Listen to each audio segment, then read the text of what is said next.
মেয়েটি তার ছোটবেলার খেলার সাথী আর ভালোবাসার মানুষকে অনেক স্বপ্ন নিয়ে বিয়ে করে, কিন্তু হঠাৎ করে মেয়েটির স্বামী সুইসাইড করে। অন্যদিকে মেয়েটির বাড়িতে আলমারির ভেতরে সে একটি লাশ দেখতে পায়। এরপরে কি হয়েছিল, মেয়েটি শেষ পর্যন্ত সেই লাশটা নিয়ে কি করেছিল, সেটাই দেখানো হবে আজকের গল্পে। মুভিতে একের পর এক টুইস্ট আসতে থাকবে। অন্যদিকে মুভির ক্লাইম্যাক্সটা ছিল অসাধারণ।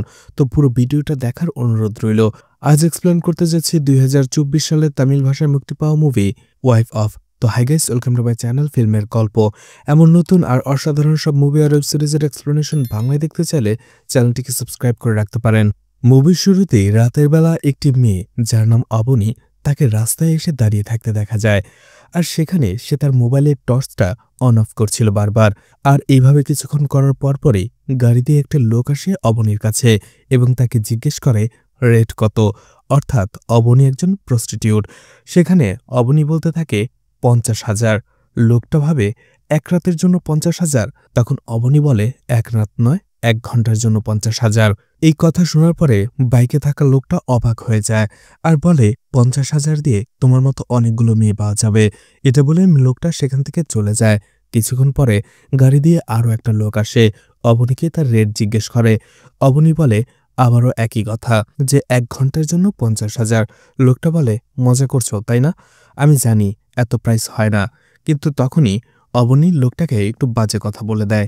এতে লোকটা রেগে যায় আর অবনীর মুখে পানি ছুঁড়ে মেরে সেখান থেকে চলে যায়। এরপরে অবনীকে দেখা যায় আরও কয়েকটা লোকের সাথে এভাবে কথা বলতে, কিন্তু সে প্রত্যেককে একই কথা বলছিল না। কারো কাছ থেকে দাম একটু কম চাইছিল, কারো কাছে বা অনেক বেশি। অর্থাৎ অবনীর যাকে পছন্দ হচ্ছিল তার কাছে দামটা কম বলছিল, আর যার কাছে ভালো লাগছিল না তাকে এতটাই প্রাইস বলছিল যেন সে তাকে কোনোভাবেই নিয়ে যেতে না পারে। একটু পরেই বাইক দিয়ে একটা লোক আসে, আর লোকটাকে লাইট দিয়ে দেখার পরেই অবনীর চোখ খুশিতে জল করে ওঠে। অর্থাৎ এই ছেলেটাকে অবনীর ভালো লেগেছে। ছেলেটা যখন জিজ্ঞেস করে তার প্রাইস, অবনী বলে ১,০০০। তখন ছেলেটা বলে ১ ঘন্টার জন্য ১,০০০। অবনী বলে না, সারা রাতের জন্য ১,০০০। এটা শুনে ছেলেটা অনেক খুশি হয়ে যায়, কারণ এর আগে এত কম টাকায় এত সুন্দর মেয়ে সে কখনো পায়নি। তাই সাথে সাথেই রাজি হয়ে যায়, আর অবনীও হাসি মুখে ছেলেটার সাথে চলে যায়। দেখা যায় লোকটা অবনীকে তার ফ্ল্যাটে নিয়ে যায়, কিন্তু যখনই তারা ঘনিষ্ঠ হবে তার আগেই সেখানে কারেন্ট চলে যায়। লোকটার সাথে সাথেই মোমবাতি জ্বালায়, আর সেই আলোতে অবনীকে আরও বেশি সুন্দর লাগছিল। লোকটা বলে তুমি অনেক বেশি সুন্দর, আর এত সুন্দর হওয়ার পরেও এই লাইনে কেন এসেছো, আর তোমাকে দেখে শিক্ষিতও মনে হয়। তার মানে নিশ্চয়ই এই লাইনে আসার পেছনে তোমার কোনো গল্প রয়েছে, কারণ এই লাইনে যারাই আসে তাদের কোনো না কোনো গল্প থাকে। এছাড়া আমি কখনো ১,০০০ টাকায় পুরো রাতের জন্য একটি মেয়েকে পাইনি, তুমি প্রথম। তো তোমার কি গল্প আছে আমাকে বলো। কারেন্ট আসতে আসতে আমরা না হয় সেই গল্পই করব। অবনীও রাজি হয়ে যায়। অবনীও বলতে শুরু করে। সিন ফ্ল্যাশব্যাকে চলে যায়। অবনী রাতের বেলায় ঘুমাচ্ছিল, কিন্তু তার ফ্ল্যাটে হঠাৎ করেই কয়েকবার কলিং বেল বাজে। দেখা যায় তার ফ্রেন্ডরা এসেছে। অবনী একটু বিরক্তি হয়েই বলে এত রাতে তোমরা এখানে কি করছো। তখনই তার ফ্রেন্ডরা অবনীকে একটা চর মেরে বসে আর একটা ভিডিও দেখায়, যেখানে অবনী একটা রুমের ভেতরে একটা লোককে গলা টিপে মেরে ফেলছিল। অবনী এই ভিডিওটা দেখার পরে অবাক হয়ে যায়, আর তার বান্ধবীকে বলে তুমি এটা কোথায় পেলে। তখন তারা বলে তুমি তো আপলোড করেছো, ইনস্টাগ্রামে মাঝরাতে আপলোড করেছো, তাই আমরা সাথে সাথে এখানে চলে এসেছি। এখনও অনেক রাত, কেউ হয়তো ভিডিওটা ভালো করে দেখেনি। এই কথা শুনে অবনী অবাক হয়ে যায়। সে কিভাবে মাঝরাতে নিজের এই ভিডিওটা ইনস্টাগ্রামে পোস্ট করলো। অবনীর বান্ধবীরা বলে পুলিশ দেখার আগে আর এখানে আসার আগে তাড়াতাড়ি ভিডিওটা ডিলিট করে ফেলো। কিন্তু তখনই দেখা যায় ফ্ল্যাটের কলিং বেল বাজে। তারা ভয় পেয়ে যায়। ডোর হোল দিয়ে তারা দেখতে পায় দরজার বাইরেই পুলিশ দাঁড়িয়েছিল, অর্থাৎ তারা ভিডিওটা দেখে ফেলেছে আর অবনীকে অ্যারেস্ট করার জন্য চলে এসেছে। এটা দেখে তিনজনই খুবই ভয় পেয়ে যায়। অবনীর বান্ধবীরা বলে তুমি লুকিয়ে পড়ো। তারা সেটাই করে। অবনী লুকিয়ে পড়ে। অন্যদিকে পুলিশ যখনই ভেতরে ঢুকে জিজ্ঞেস করে এই ফ্ল্যাটটা কার, আর অবনী নামে সেই মেয়েটা কে, যে এই ইনস্টাগ্রামে ভিডিওটা আপলোড করেছে সে কোথায়। তখন তার বান্ধবীরা বলে যে অবনীকে আমরাও খুঁজে পাচ্ছি না, ভিডিও দেখার পরে আমরা তার খোঁজেই তার ফ্ল্যাটে এসেছি। কিন্তু পুলিশ অফিসার এটা বিশ্বাস করে না। সে অবনীর ফোনে ফোন দেয়, কারণ তারা ফোন নাম্বার নিয়ে এখানে ঠিকানা নিয়ে এখানে এসেছিল। দেখা যায় সেই ফোনটা অর্থাৎ অবনীর ফোনটা সে ফ্ল্যাটে বেজে ওঠে। এতে পুলিশ অফিসার বুঝে যায় যে অবনীর বান্ধবীরা তাকে মিথ্যে বলছে। এই জন্যই সে বিভিন্নভাবে তাদের হুমকি ধামকি দিতে থাকে। অন্যদিকে দরজার আড়ালে লুকিয়ে অবনী দেখছিল কোনোভাবেই এই পুলিশ অফিসার তার পিছু ছাড়বে না, আর এখন তার এখান থেকে বের হওয়া ছাড়া আর হাতে কোনো উপায় নেই। এই জন্য অবনী হাতে একটা ছুরি নিয়ে ধীরে ধীরে সেখানে আসতে থাকে। তার উদ্দেশ্য ছিল সেই পুলিশ অফিসারকে ছুরি দিয়ে আঘাত করে সেখান থেকে পালিয়ে যাবে। সেটার জন্যই সে ধীরে ধীরে লুকিয়ে আসছিল। কিন্তু তখনই অন্য একজন পুলিশ অফিসার ছুরি হাতে অবনীকে দেখে ফেলে, আর সে চিৎকার করে ওঠে। সেই পুলিশ অফিসারও চিৎকার শুনে সতর্ক হয়ে যায় আর পেছনে ঘুরে অবনীর হাতটা ধরে ফেলে। আর তখনই লেখা ওঠে টু বি কন্টিনিউড। আসলে এটা ছিল একটা শর্ট ফিল্ম, যেটা অভি নামের একটি ছেলে অবনী এবং তার বান্ধবীদের নিয়ে বানিয়েছে। সেখানে ভিডিও ক্লিপটা দেখার পরে অবনী অভিকে বলে, ভিডিওটা খুবই সুন্দর হয়েছে, আর বাকিটুকু কোথায়? অভি বলে, বাকিটুকু এখনও এডিট করা হয়নি, এডিট করা হলে আমি তোমাকে দেখাবো। তখন অবনী খুবই খুশি হয়ে যায়, কারণ সে তার কাজে এবং অভির কাজে খুশি ছিল। অবনী এবং তার বান্ধবী সেখান থেকে চলে আসতেই যাবে, অভি অবনীকে ডাকে এবং তার হাতে একটা চিঠি দেয় আর বলে বাসায় যেয়ে পড়ার জন্য। অবনীও সেটাই করে, চিঠি নিয়ে বাসায় চলে আসে আর সেটা পড়তে শুরু করে। সেখানে খুব সুন্দরভাবে অভি তার ভালোবাসার কথা অবনীকে জানায় আর বলে সে শহরে এসেছিল ডিরেক্টর হওয়ার জন্য, আর সেখানে প্রথমবার যখন সে অবনীকে দেখে সেই দিনই তার অবনীকে ভালো লেগে যায়। এরপরে প্রত্যেকবারই যখন অবনীর সাথে দেখা হয় তার ভালো লাগাটা ধীরে ধীরে বেড়ে যায়, আর একটা সময় সেই ভালো লাগাটা ভালোবাসায় পরিণত হয়। অভি হায়দ্রাবাদে আসার পরে যতটুকু স্ট্রাগল করেছে তাতে তার যতটুকু কষ্ট হয়েছে, অবনীকে দেখার পরে তার সব কষ্ট মুছে যেত। অভি সেই চিঠিতে লেখে হায়দ্রাবাদ থেকে আসার পরে অবনীকে দেখার পরে সে ধীরে ধীরে অবনীর কাছে আসতে শুরু করে, আর অবনী প্রথমে তার থেকে দূরত্ব বাড়িয়ে নিলেও পরে একটা সময় তারা একে অপরের বন্ধু হয়ে যায়। তখনই অভি বলে সে হায়দ্রাবাদে এসেছে ডিরেক্টর হওয়ার জন্য, এখন শুধু সে সুযোগের অপেক্ষায় আছে। এই কথা বলার পরেই অবনীও বলে তার অ্যাক্টিং করতে অনেক ভালো লাগে, তার ইচ্ছে আছে অ্যাক্টিং করার, কিন্তু মিডল ক্লাস ফ্যামিলি বলে কথা, কখনো এটা মেনেই নেবে না। এটা শুনে অভিও খুশি হয়ে যায়। অভি অবনীকে বলে দুজনের ইচ্ছাটা প্রায় একই রকম, তুমি চাইলে আমার শর্ট ফিল্মে কাজ করতে পারো, এতে তোমার আমার দুজনেরই ভালো হবে। প্রথমে অবনী একেবারেই মানা করে দেয়, কারণ তার পরিবার এটা মানবে না, কিন্তু অভি তাকে রিকোয়েস্ট করে, আর অবশেষে অবনী রাজি হয়ে যায়। এতে দুজনেই খুশি ছিল। অভি এরপরে স্ক্রিপ্ট রেডি করে, আর যেটা অবনীরও ভালো লেগে যায়। এরপরে শুটিং শুরু হয়, আর সেই শুটিং চলাকালেই অবনী আর অভি আরও কাছাকাছি চলে আসে, আর অবনীকে দেখে মনে হচ্ছিল সেও অভিকে ভালোবাসে। অবনী আর অভির এতদিনের এই জার্নিটুকু সে চিঠিতে খুব সুন্দর করে ফুটিয়ে তোলে, আর অভি অবনীকে জানায় সে তাকে ভালোবাসে, আর সেও যদি তাকে ভালোবাসে তাহলে সে যেন রেস্টুরেন্টে ঠিক টাইমে চলে আসে। অবনীর চিঠি পড়ার পরে হাসতে থাকে আর ভাবতে থাকে অভি তাকে এতটা ভালোবাসে। অবনী অভিকে এসএমএস করে জানিয়ে দেয় সে ঠিক টাইমে চলে আসবে, আর এটা শুনে অভিও খুশি হয়ে যায়। পরদিনই দেখা যায় ঠিক সময় মতো অবনী সেই রেস্টুরেন্টে চলে আসে। অভি খুব খুশি হয়ে যায়, আর এরপরেই ব্যাগ থেকে তার জন্য একটা রিং বের করে। ঠিক ওই সময়টাতে অবনীও তার ব্যাগ থেকে তার বিয়ের কার্ডটা বের করে দেয়, আর এটা দেখার পরে অভির মনটা সাথে সাথেই ভেঙে যায়। আসলে অভি অবনীকে ভালোবাসার কথা বলার আগেই অবনীর পরিবার থেকে তার বিয়ে ঠিক করে ফেলেছে। এদিকে বিয়ের কার্ডটা দেখতেই অভির চোখ বেয়ে পানি পড়ে। এটা দেখার পরে অবনী বলে আসলে এই কয়েকদিনে আমিও তোমাকে ভালোবেসে ফেলেছিলাম, কিন্তু তার আগেই আমার বিয়েটা ঠিক হয়ে যায়। অভি বলে তুমি যদি আমাকে ভালোই বাসো তাহলে অন্যজনের সাথে বিয়েতে তুমি রাজি হলে কি করে? তখনই অবনী বলে আমার জীবনে অনেক বড় একটা ঘটনা ঘটে গিয়েছে, আর সেটাই সে বলতে শুরু করে। ছোটবেলাতেই অবনীর মা মারা গিয়েছিল, আর সেই সময় থেকে অবনীর বাবা তাকে তার মায়ের অভাব কখনো বুঝতে দেয়নি। মায়ের মতো আদর স্নেহ সবকিছু দিয়ে বড় করেছে। অবনীকে অবনীর বাবা অনেক বেশি ভালোবাসে, কিন্তু কয়েক বছর আগে অবনীর বাবার হঠাৎ করেই হার্ট অ্যাটাক হয়। তাকে হসপিটালে অ্যাডমিট করা হয়।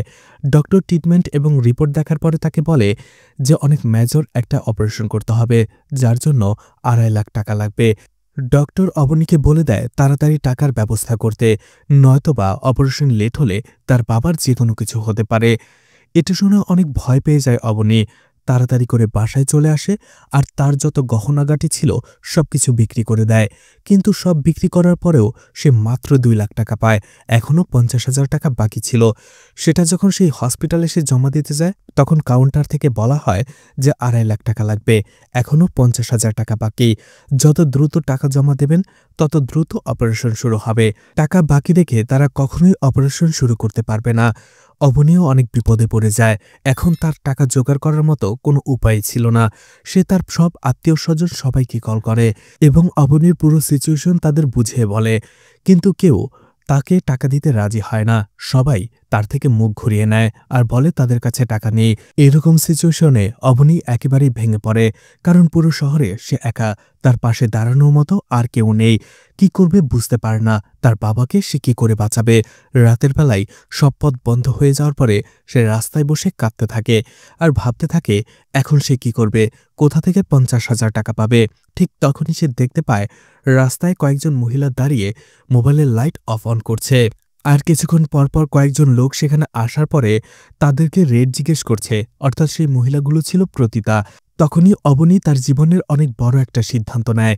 যেহেতু তার বাবা তার জীবনের সবকিছু দিয়ে অবনীকে বড় করে তুলেছে, নিজের শোক বিসর্জন দিয়েছে অবনীর জন্য, তাই অবনীও ঠিক করে এখন তার বাবাকে তাকে প্রয়োজন। আর এই জন্য সে যে করেই হোক তার বাবার পাশে দাঁড়াবে, সে তার বাবাকে বাঁচাবে। আর এই জন্য অবনী নিজেই সেখানে পতিতার মতো দাঁড়িয়ে যায়, অর্থাৎ সে তার শরীর বিক্রি করে হলেও তার বাবার অপারেশন করবে।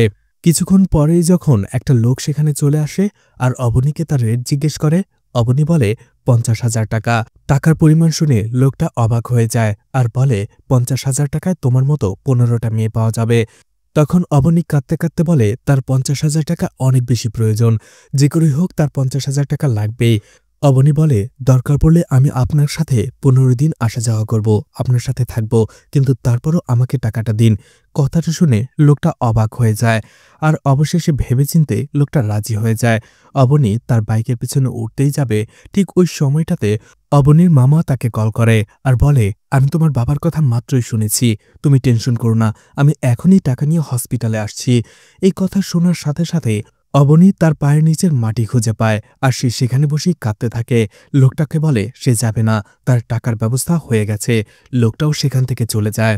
অবনী বলতে থাকে ওই সময় যদি আমার ছোট মামা আমার পাশে না দাঁড়াতো তাহলে আজকের অবনীকে তুমি দেখতে পেতে না। আর কিছুদিন আগেই আমার মামা আমার কাছে শুধুমাত্র একটা জিনিসই চেয়েছে, যেন আমি তার ছেলে রামকে বিয়ে করি। বিপদের সময় শুধুমাত্র সেই আমার পাশে দাঁড়িয়েছিল, তাই আমি তাকে না করতে পারিনি। এছাড়া ছোটবেলা থেকে আমি রামকে পছন্দ করতাম। ঘটনা প্রেজেন্টে চলে আসে। অবনী অভিকে বলে আমি জানি তুমি আমাকে ভালোবাসো, কিন্তু আমার হাতেও আর কোনো পথ খোলা নেই। অবনী সেখান থেকে চলে আসে। কয়েকদিন পরেই অবনী আর রামের বিয়ে হয়ে যায়। বিয়ের রাতে অর্থাৎ বাসর রাতে অবনী যখন বাসর ঘরে ঢোকে সে দেখতে পায় অভি আগেই ঘুমিয়ে পড়েছে। এটা দেখে অবনীর প্রথমে একটু মন খারাপ হয়, কিন্তু তারপরেও ভাবে হয়তোবা সে বেচারা টায়ার্ড, তাই ঘুমিয়ে পড়েছে। এজন্য অবনীও ঘুমিয়ে পড়ে। আর এইভাবে 1 সপ্তাহ কেটে গেলেও অবনীর কাছেই আসে না রাম। অবনী ভেবে নেয় হয়তোবা রাম কাজ করে অনেক টায়ার্ড। কিন্তু একদিন হঠাৎ করেই রাম মাঝরাতে ঘুম থেকে উঠে কোথাও চলে যায় আর দরজা খুলতেই দেখা যায় সেখানে রামের গার্লফ্রেন্ড ছিল। সে তাকে চুপ করে আসতে বলে। এরপরে তারা দুজন মিলে একটা রুমে যায় আর গোপনে সেখানে দুজনে একসাথে ঘনিষ্ঠ হয়। এদিকে কিছুক্ষণ পরে অবনীরও ঘুম ভেঙে যায় আর দেখতে পারে মাঝরাতে রাম তার পাশে নেই। অবনী একটু পরে যে ওয়াশরুমে খোঁজ নেয়, কিন্তু সেখানেও রাম ছিল না।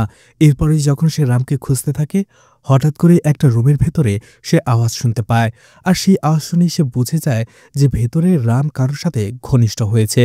আর এতেই অবনীর স্বপ্নের পৃথিবী ভেঙে টুকরো টুকরো হয়ে যায়। সেখানে অবনী দাঁড়িয়ে তাদের কথা শুনতে থাকে, যেখানে রামকে তার গার্লফ্রেন্ড জিজ্ঞেস করে তোমার তো বিয়ে হয়ে গেছে, তোমার বউ কেমন? রাম বলে আরে ওর কথা বলে আমার মেজাজ বিগড়ে দিও না তো, ওকে তো আমি বউ হিসেবেই মানি না। এই কথাটা শোনার পরে অবনীর মনটা আরও বেশি ভেঙে যায়। সে মনে মনে বলতে থাকে সেই ছোট্টবেলা থেকে সে রামকে নিজের স্বামী হিসেবে ভেবে এসেছে, রামকে মন উজাড় করে ভালোবেসেছে, যদিও কখনো বলতে পারেনি। আর সেই রামই কিনা অন্য একটি মেয়ের সাথে অ্যাফেয়ারে রয়েছে। আর অ্যাফেয়ারেই যদি থাকবে তাহলে কেন সে অবনীকে বিয়ে করল, কেন তার জীবনটা এইভাবে নষ্ট করে দিল? এই কথা শোনার পরে অবনীর আর একটা কথা বলার মতো সাহস ছিল না। সে নিজের ঘরে এসে অঝরে কাঁদতে থাকে। এরপরেই ঘটনা প্রেজেন্টে চলে আসে। এই কথাগুলো অবনী এতক্ষণ সেই লোকটাকে বলছিল। কথাগুলো শোনার পরে সেই লোকটা অবাক হয়ে যায়, বলে তুমি এতটা সুন্দর আর তোমার স্বামী তোমাকে রেখে অন্য একটি মেয়ের সাথে অ্যাফেয়ারে, এরপরে কি হয়েছিল? অবনী বলে বলবো, কিন্তু তার আগে আমি একটু ওয়াশরুমে যাব। অবনী ওয়াশরুমে চলে যায় আর লোকটা একটা সিগারেট ধরায়, কিন্তু একটু পরে হঠাৎ করেই সেই লোকটার গলায় তার পেঁচিয়ে কেউ তাকে মারার চেষ্টা করছে। আর দেখা যায় এটা আর কেউ নয়, অবনী। অবনী সেই লোকটাকে সেখানে গলায় তার পেঁচিয়ে সেখানেই মেরে ফেলে। লোকটাকে মেরে ফেলার পরে অবনী রেগে গিয়ে সেখানে কিছু একটা বলতে থাকে, কিন্তু কি বলে সেটা আমাদের শোনানো হয় না। অবনী সেখান থেকে চলে যায়। এর কয়েকদিন পরের ঘটনা দেখানো হয়। অবনী একটি চায়ের দোকানে চলে আসে আর সেখানে চা খেতে খেতে একজন মহিলাকে বলে তার গাঁজা লাগবে, আর সেটাও একটা ব্র্যান্ডের নাম বলে দেয়। সেই মহিলাও গাঁজা সাপ্লায়ার ছিল। যখনই সে অবনীকে গাঁজার প্যাকেট দেয়, অবনী বলে তার এটা লাগবে না, পিওর গ্রিনটা লাগবে। এরপরে সেই মহিলা অন্য একজন সাপ্লায়ারের ঠিকানা দেয়। অবনী সেখানেই চলে যায়। এরপরে দেখা যায় অবনীকে সে গাঁজা দেওয়ার পরে অবনী বলে এটা লাগবে না, এটা তো হালকা সবুজ, তার একেবারে গাঢ় সবুজটা লাগবে। লোকটা বলে সেটা তো তার কাছে নেই। এরপরে লোকটা বলে ঠিক আছে, আমি তোমাকে একজন লোকের ঠিকানা দিচ্ছি, তুমি সেখানে যেয়ে যোগাযোগ করতে পারো। অবনী সেখানেই চলে যায়। এরপরে অবনী এইভাবে একজনের থেকে আরেকজন, আরেকজনের থেকে আরেকজন, এভাবেই অবনী এক একজন লোকের কাছে যাচ্ছিল। আর তারা যখন তাকে গাঁজার প্যাকেট দিচ্ছিল, অবনী শুধু কথা ঘোরাচ্ছিল তার এরকম না ওই রকমটা চাই। আর অবশেষে অবনী একটা লোকের কাছে চলে আসে যে তাকে অবনীর চাহিদা মতো গাঁজার প্যাকেট দিতে পারে, অর্থাৎ একেবারে সবুজ, গাঢ় সবুজ। অবনী গাঁজার প্যাকেটটা নিয়ে নেয়। ঠিক ওই সময়টাতে অবনীর ফ্রেন্ড তাকে কল করে আর মেয়েটি অবনীকে বলে সরি, আজকে সে আসতে পারবে না, তার একটা কাজ পড়ে গেছে। অবনী যেন মন খারাপ না করে, সে অন্যদিন যাবে। এটা শুনে অবনীর মনটাও খারাপ হয়ে যায় আর সেই লোকটাকে বলে আমি গাঁজা নেব না, আসলে আমার কোম্পানি ছাড়া গাঁজার নেশা ওঠে না, নেশা করার সময় আমার একজন সঙ্গী লাগে। এমনিতেই সেই লোকটা অবনীর দিকে শুরু থেকেই চোখ দিয়ে রেখেছিল, তার শরীরটাকে গিলে খাচ্ছিল। এই কথা শোনার পরে সেই লোকটাও সুযোগ পেয়ে যায় আর অবনীকে বলে আপনি কিছু মনে না করলে আজকের আমি আপনার সঙ্গী হতে পারি। অবনীও লোকটাকে ভালো করে দেখে আর একটা সময় রাজি হয়ে যায়। এতে লোকটা খুশিই হয়। অবনী তাকে নিজের ফ্ল্যাটে নিয়ে যায়। ফ্ল্যাটে আসার পরে লোকটা নেশা করতে শুরু করে, কিন্তু অবনী তখনই সেখানে চুপচাপ বসেছিল। লোকটা তাকে জিজ্ঞেস করে সে নেশা কেন করছে না। অবনী বলে তার নেশা করার মতো এখনও ভাইব আসছে না। লোকটা বলে আসলে এই নেশাটা সবাই করে কোনো না কোনো একটা কারণে, অনেকে করে দুঃখ ভোলার জন্য, অনেকে করে অতীত মুছে ফেলার জন্য। সবার জীবনেই কোনো না কোনো ঘটনা থাকে।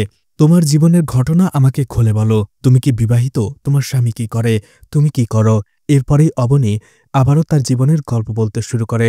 অভির সাথে তার কি কি হয়েছিল, রাম তাকে বিয়ের পরে কিভাবে ধোঁকা দিয়েছে, এই সব কিছু। আর ঘটনা আবারও ফ্ল্যাশব্যাকে চলে যায়। দিনের পর দিন কেটে যাচ্ছিল, রামের ব্যবহার ঠিক একই রকম ছিল, অর্থাৎ সেই মেয়েটিকে ভালোবেসে সে অবনীকে অবহেলা করছিল। আর অবনীর সামনেই সে মেয়েটির সাথে সে গল্প করত, ফোনে কথা বলতো, এমনকি মাঝে মাঝেই মেয়েটিকে বাসায় ডেকে নিয়ে আসছে, ঘনিষ্ঠ হতো তারা। অবনী সবকিছু জেনে শুনেও চুপচাপিয়ে ছিল, কিচ্ছু বলেনি একবারের জন্য রামকে। সে ভেবেছিল হয়তোবা ঠিক হয়ে যাবে, যেহেতু রাম মেয়েটিকে ভালোবাসে, কয়েকদিন সময় নিলে অবনীর দিকে সে চলে আসবে। এরপরে হঠাৎ করেই তাদের বাড়িতে তার শ্বশুর চলে আসে আর সে তার শ্বশুরকে বুঝতেই দেয় না যে তার সাথে রামের সম্পর্কটা ভালো নেই। সে অভিনয় করে যায় যে তাদের জীবনটা সুখেই কাটছে। এদিকে দেখা যায় তারা একসাথে সময় কাটানোর জন্য রাম, অবনী এবং তার শ্বশুর মুভি দেখতে আসে, কিন্তু হঠাৎ করেই অবনী দেখতে পায় সেই সিনেমা হলেও রাম তার গার্লফ্রেন্ডকে নিয়ে এসেছিল তার বাবার অজান্তেই, এবং তারা একই পাশে বসে হাত ধরে মুভিও দেখছিল। এতে অবনী অনেক কষ্ট পায়, শুধুমাত্র তার মামার কথা চিন্তা করে সে কিছুই বলে না। এরপরে যখন অবনীর শ্বশুর তার বাসা থেকে চলে যায়, একদিন রাতে সে দেখতে পায় আবারও সে তার গার্লফ্রেন্ডকে বাসায় নিয়ে এসেছে রাম। এইবার অবনী আর চুপ থাকে না, সে রামের মুখোমুখি হয়। সে রামকে জিজ্ঞেস করে তুমি যদি অন্য মেয়েকে ভালোই বাসো তাহলে আমাকে বিয়ে কেন করলে। ঠিক তখনই রাম প্রচণ্ড রেগে যায় আর অবনীকে সেখানে মারতে শুরু করে। অবনী কেঁদেই চলছিল আর বলছিল এতে তার দোষ কি ছিল, তার জীবনটা এভাবে কেন নষ্ট করল রাম, এদিকে রাম এই কথাগুলো শুনে প্রচণ্ড রেগে যায়। অবনীকে কিছুক্ষণ মারার পরে সে অবনীকে শিক্ষা দেওয়ার জন্য ফ্রিজের সব জিনিসপত্রগুলো ফেলে দেয়। আর একটা সময় সে অবনীকে সেই ফ্রিজের ভেতরেই ঢুকিয়ে দেয়। অবনী বারবার চিৎকার করতে থাকে, দরজা খোলো, যে আমার খুব ঠান্ডা লাগছে, রামকে ডাকতে থাকে। কিন্তু রাম নরপশুর মতো অবনীকে সেই ফ্রিজে বন্ধ করে রেখে যায়। আর সে চলে যায় তার গার্লফ্রেন্ডের সাথে ঘনিষ্ঠ হওয়ার জন্য। আর সেখানে কয়েক ঘন্টা থাকার পরে সে বাইরে বের হয়ে আসে। আর ততক্ষণে সেই ফ্রিজের ভেতরেই ছিল অবনী, যে ঠান্ডায় অনেকটাই জমে গিয়েছিল। তার পুরো শরীরে বরফ জমতে শুরু করেছিল। এরপরেই রাম তার গার্লফ্রেন্ডকে বিদায় দেওয়ার পরে অবনীকে সে ফ্রিজ থেকে বের করে। আর বের করার পরেও সে কোনো সাহায্য করে না, তাকে সেভাবেই ফেলে চলে যায়। বেচারি অবনী ঠান্ডায় জমে গিয়ে হাঁটতেই পারছিল না। সে অনেক কষ্টে নিজেকে আগুনের সাহায্যে গরম করে নেয়। এরপরেই অনেক বড় একটা সিদ্ধান্ত নেয় সে। এর কয়েকদিন পরে হঠাৎ করেই রামের ঘুম ভেঙে যায় মাঝরাতে। আর সে দেখতে পায় তার পাশে অবনী নেই। সে অবনীকে খোঁজার জন্য হলরুমে যায়, ওয়াশরুমে যায়, কিন্তু অবনী সেখানেও ছিল না। তার সন্দেহ বাড়তে থাকে, এত রাতে অবনী কোথায় গেল। এরপরেই রাম হঠাৎ করেই থমকে যায়। একটা রুম থেকে অবনীর কণ্ঠস্বর ভেসে আসে রামের কানে। আর রাম বুঝে যায় যে অবনী কোনো একটা ছেলের সাথে ঘনিষ্ঠ হয়েছে। এটা দেখে চকচরকগজ হয়ে যায় রামের। এরপরেই রাম দেখতে পায় অবনী অবলীলায় একটা ছেলের সাথে ঘুরেও বেড়াচ্ছে। আর সেই ছেলেটি আর কেউ নয়, অভি, অর্থাৎ অবনীর সেই আগের বয়ফ্রেন্ড। অর্থাৎ এতদিন রাম যা যা করত, অবনীও অভির সাথে ঠিক তাই তাই করে। আর রামকে দেখিয়ে দেখিয়ে। রাম যদিও তার গার্লফ্রেন্ডকেই ভালোবাসত, কিন্তু অবনীকে এইভাবে দেখার পরে সে নিজেকে কন্ট্রোল করতে পারে না। তার মেজাজ গরম হয়। সে দেখতে পায় অবনীর যেখানে সেখানেই অভির সাথে ফোনে কথা বলছে, হেসে হেসে। এটা দেখার পরে রাম প্রচণ্ড রেগে যায়। একটা সময় রাম নিজেও কথা বলতে থাকে, অর্থাৎ তারা একে অপরকে দেখিয়ে দেখে নিজেদের অ্যাফেয়ার চালিয়ে যাচ্ছিল। কিন্তু একদিন ছাদ থেকে অবনী দেখতে পায় রাম তার মোবাইলে কথা বলার পরে রেগে গিয়ে ফোনটা আছাড় মেরেই সেখানে ভেঙে ফেলে আর ভেতরে চলে আসে। এরপরে রাম বসে বসে কিছু একটা করছিল। একটু পরেই সে তার ঘরে চলে যায়। আর অবনী সেখানে চলে আসে।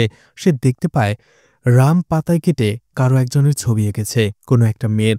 ঠিক এরপরেই ঘর থেকে কিছু একটা পড়ার শব্দ পায়।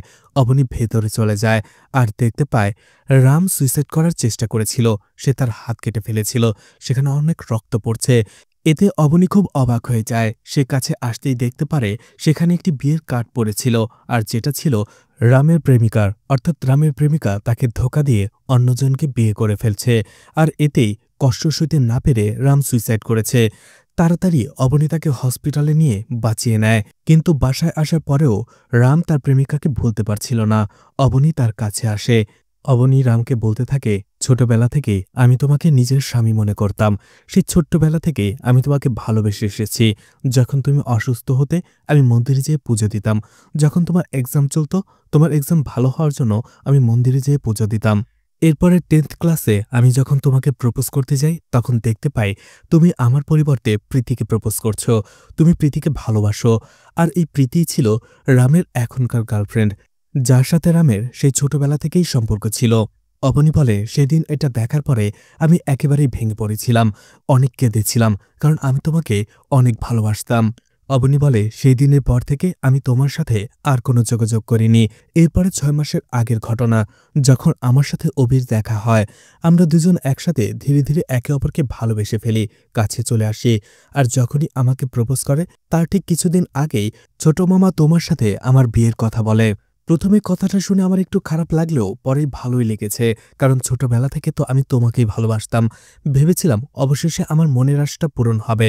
আমি তোমার কাছে অনেক স্বপ্ন নিয়ে এসেছিলাম, ভেবেছিলাম সুন্দর একটা সংসার করব।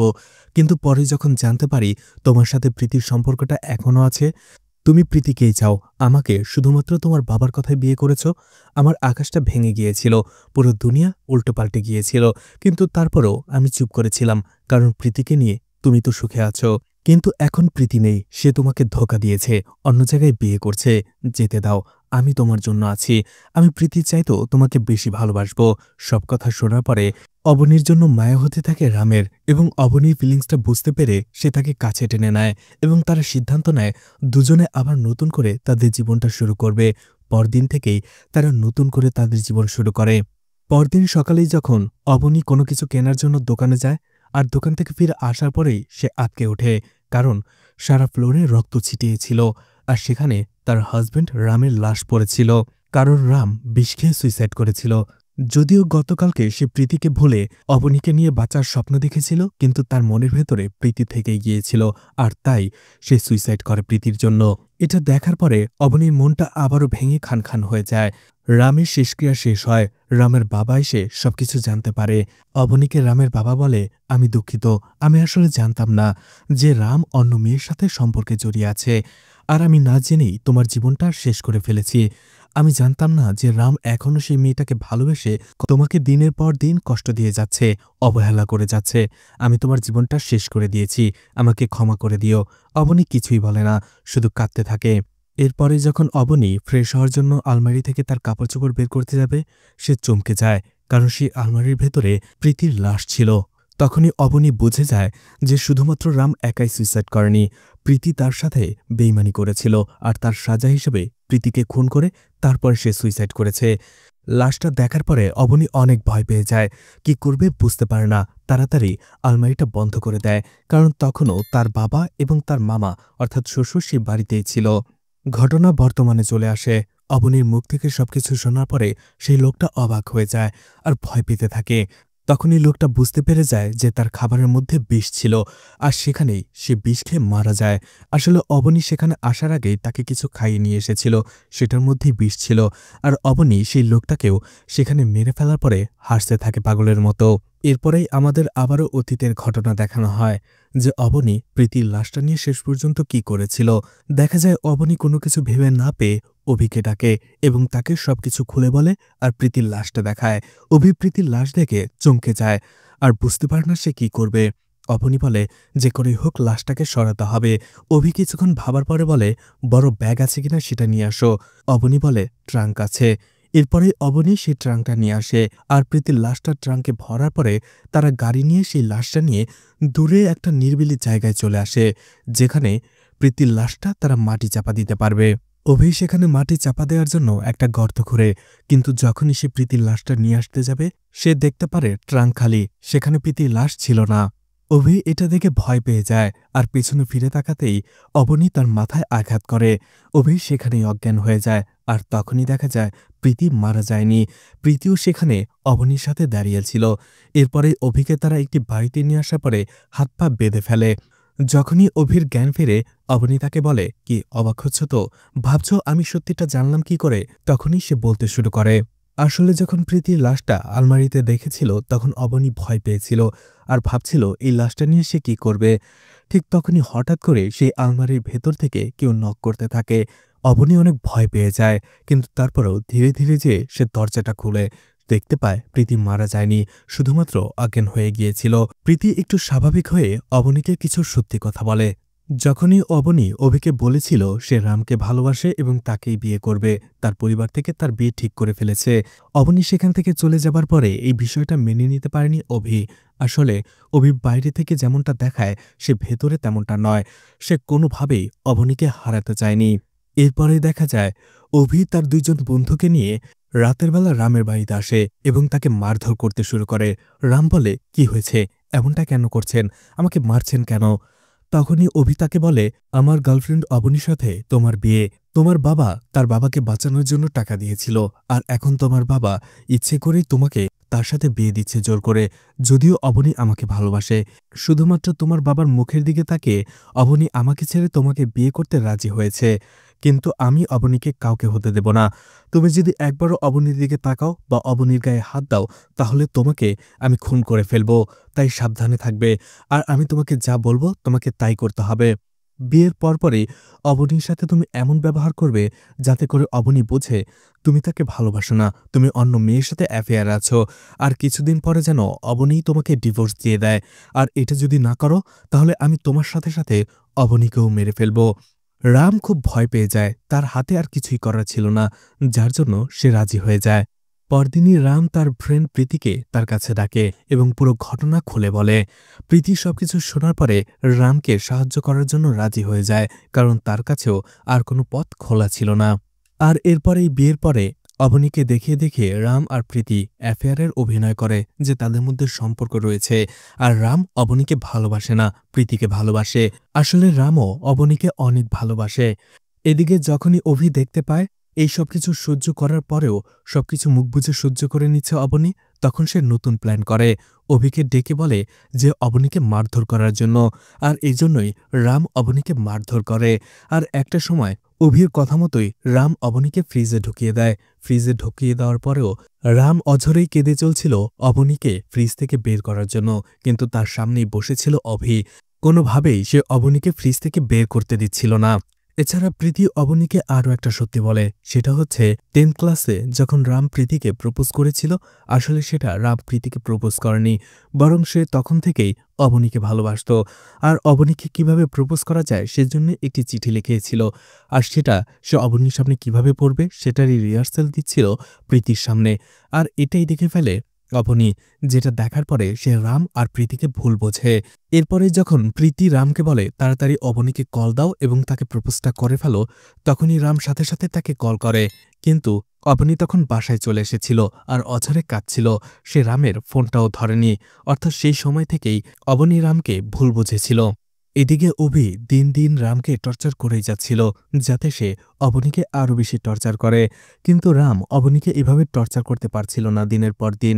আর যখন তার পেট দেয়ালে ঠেকে যায়, তখন একটা সময় হাত কেটে সে নিজেই সুইসাইড করতে চেয়েছিল। এদিকে তখনই সেখানে অবনী আসার পরে প্রীতির বিয়ের কার্ডটা দেখে, যেটা সে রামকে এমনিতেই দিয়েছিল। আর অবনী ভুলভাবে যে প্রীতির বিয়ে হওয়ার কারণেই হয়তোবা রাম হাত কেটে সুইসাইড করতে চেয়েছিল।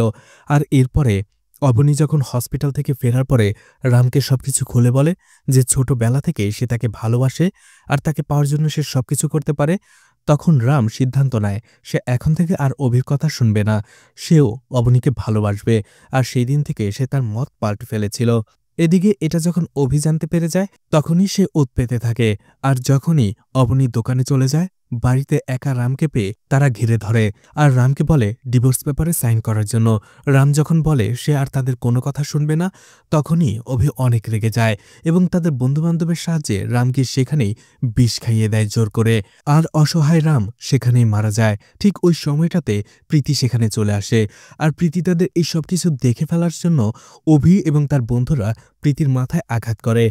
প্রীতিকে তারা আরও আঘাত করে তার মৃত্যু নিশ্চিত করতে চাইছিল, কিন্তু তখনই তারা টের পায় যে অবনী বাসায় ফিরছে। আর এই জন্য তাড়াহুড়ো করে প্রীতির লাশটা সেই আলমারিতেই রেখে দেয়, যাতে করে অবনী কোথাও গেলে আবারও তারা প্রীতির লাশটা সেখান থেকে নিয়ে যেতে পারে। কিন্তু তার আগেই অবনী প্রীতির লাশটা দেখে ফেলে এবং সে ভুল ভাবতে থাকে যে রাম মারা যাবার আগে প্রীতিকে মেরে ফেলেছে, কারণ সে তার সাথে বিশ্বাসঘাতকতা করেছিল। কিন্তু প্রীতির ভাগ্য ভালো ছিল, সে মারা যায়নি। আর এই জন্যই সে সুস্থ হওয়ার পরে অবনীকে সবকিছু খুলে বলে। সবকিছু জানার পরে অবনী হতবাক হয়ে যায়। যে মানুষটাকে সে ভালোবাসত, সেই মানুষটা তার জীবন নিয়ে এইরকমটা করতে পারল, সে কখনো কল্পনাও করতে পারেনি। এরপরেই অবনী আর প্রীতি প্ল্যান করে তাদের জীবনটা যেভাবে নিঃস্ব করে দিয়েছে কেউ, যারা রামকে এভাবে মেরে ফেলেছে তাদেরকেও শাস্তি পেতে হবে, তাদের প্রতিশোধ নিতে হবে। আর এই জন্যই তারা দুজনে মিলেই প্ল্যান করে। এরপরেই প্ল্যান করে তারা আবারও প্রীতিকে সেই আলমারিতে লাশ হওয়ার বাহানায় রেখে দেয় আর অভিকে ডাকে। এরপরে সেই লাশ নিয়ে যাওয়ার বাহানায় অভিকে নিরিবিলি একটা নির্জন জায়গায় নিয়ে যায়। আর এরপরে সুযোগ বুঝে তারা অভির ওপরে হামলা করে, তার হাত পা বেঁধে ফেলে। ভালোবাসা মানে তার জীবনকে আগলে রাখা, তাকে আগলে রাখা, তার জীবনটা এইভাবে নষ্ট করে দেয়া না। আর এটা বলেই সে অভিকে সেখানেই মেরে ফেলে। প্রীতি যেহেতু অভির বাকি দুই বন্ধুকে আগেই দেখেছিল, তাই প্রীতির সাহায্যে অবনী তাদের ঠিকানা বের করে। আর এরপরে একবার পতিতা সেজে আরেকবার ড্রাগ ডিলার সেজে সেই দুইজন লোককে কৌশলে নিজের কাছে নিয়ে নেয় আর এরপরে তাদের খুন করে ফেলে। আর এভাবেই অবনী নিজের স্বামী হত্যার বদলা নিয়েছিল। এরপরেই কিছুদিন পরের ঘটনা দেখানো হয়, যেখানে অবনীর বাবা এবং রামের বাবা রামের পছন্দমতো খাবার রান্না করেছিল। আসলে রামকে স্মরণ করতেই তাদের এই ব্যবস্থা। পাশেই বসেছিল অবনী। অবনী এখনও রামকে ভুলতে পারেনি, তাকে দেখেই বোঝা যাচ্ছিল। এর আরও কয়েকদিন পরের ঘটনা দেখানো হয়, যেখানে রামের ছবির পাশাপাশি অবনীর ছবিও ছিল। অর্থাৎ অবনীও মারা গেছে, রামকে না পেয়ে সেও একটা সময় সুইসাইড করেছে।